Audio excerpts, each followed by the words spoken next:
عمران خان دراصل سیاست میں کرکٹ کپتان زیادہ اور سیاستداں کم ہیں، کیونکہ پاکستانی سیاست ٹیڑھی کھیر ہے۔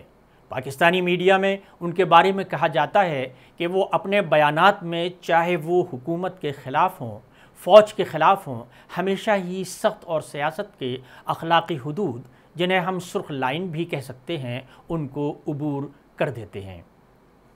ان کے بارے میں کہا جاتا ہے کہ سیاست میں آنے کے بعد انہوں نے اخلاقی قانون کی پرواہ کی، نہ سرکاری اداروں کے تقدس کا خیال رکھا اور نہ سیاسی برادری میں چھوٹے بڑے پر رد عمل ظاہر کرتے ہوئے۔ دوسری جانب عمران خان پاکستان کو درست کیے بغیر خطے میں اپنا رعب اور دبدبا بنانا چاہتے ہیں۔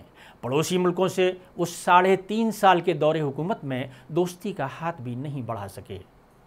افغانستان کے معاملے پر انہوں نے اپنی ڈفلی الگ بجائی اور قیام امن کی کوششوں میں خطے کے ملکوں سے کبھی تعاون نہیں کیا۔ سیاسی مبصرین کا یہ بھی کہنا ہے کہ انہوں نے امریکیوں سے بھی اپنے تعلقات بگاڑ لیے ہیں۔